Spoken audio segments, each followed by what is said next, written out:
ഒരു ലൈവ് ഉണ്ട് 1.5 മണിക്കൂറൊക്കെ ഇരുന്ന് ചുമ്മാ സെൽഫ് അടിക്കും അളിയാൻ. സെൽഫ് അടിയാണ് ആളിന്റെ മെയിൻ പരിപാടി. ഞാനാണ് രാജാവ്, ഇനി വേറെ രാജാവ് പാടില്ല. സീസൺ 5 രാജാവ് ഉണ്ടായത്, സീസൺ 6 ഇതുവരെ രാജാവ് ഇല്ല. അതുകൊണ്ട് വേറെ ആരും രാജാവാൻ ഞാൻ വിടില്ല. എന്താകില്ലേ? ഇദ്ദേഹം ഒരുപക്ഷെ 1893 അമേരിക്കയിൽ പോയിട്ട് ചിക്കാഗോയിൽ സ്വാമി വിവേകാനന്ദൻ ഒരു വലിയ പ്രഭാഷണം നടത്തി ലോകത്തെ മുഴുവൻ പ്രകമ്പനം കൊള്ളിച്ചിട്ടുണ്ടായിരുന്നു. അതിനുശേഷം ആരുടെയെങ്കിലും ഒരു ശബ്ദം കേൾക്കാൻ മലയാളിയും ലോകവും ആഗ്രഹിക്കുന്നെങ്കിൽ അത് ഈ സീക്രട്ട് ഏജന്റ് എന്ന് പറയുന്ന ഇദ്ദേഹത്തിന്റെയാണ്. എന്റെ പൊന്നു സീക്രട്ട് ഏജന്റ് തന്നെ വല്ല ആവശ്യം ഉണ്ടായിരുന്നു. ആ ബിഗ് ബോസ് കഴിഞ്ഞ് ഇറങ്ങി വന്നു, നേരെ വീട്ടിൽ പോയാൽ പോലായിരുന്നു. വെറുതെ അഖിൽമാരാറിന്റെ ഇന്റർവ്യൂ ചൊറിയാൻ പോയിട്ടല്ലേ പുള്ളി ഇപ്പൊ കയറി മാന്തിയെ. ബിഗ് ബോസിൽ പോയപ്പോ പുള്ളി എന്താ ഈ സീക്രട്ട് ഏജന്റ് എന്താ പറഞ്ഞിട്ട് എല്ലാ നോമിനേഷനിലും വരും, എല്ലാ ജയിലിലും കയറും, ഞാൻ കരയത്തില്ല, ഭയങ്കര ഒരു ഇത്.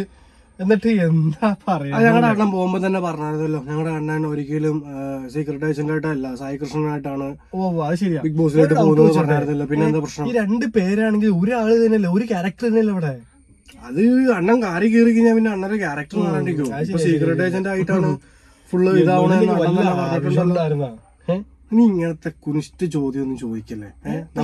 ചോദിച്ചോട്ടെ, ബിഗ് ബോസിന്റെ ഉള്ളിൽ വെച്ച് ആള് പറയുന്നുണ്ടായിരുന്നല്ലോ, എനിക്ക് സായി ആവാൻ സാധിച്ചില്ല, എനിക്ക് വളരെ സന്തോഷമുണ്ട്, ഞാൻ ഇനി സായി ആയിട്ട് തന്നെ മുന്നോട്ട് പോകുന്നു. അപ്പൊ അതോ? അതേടാ, ഞങ്ങളുടെ അണ്ണൻ നിലപാടില്ലാത്തവൻ. ഞങ്ങളുടെ അണ്ണൻ പല സമയത്തും പല കാര്യങ്ങളും മാറ്റി മാറ്റി. എന്താ അണ്ണനെ ചോദ്യം ചെയ്യാൻ ആര്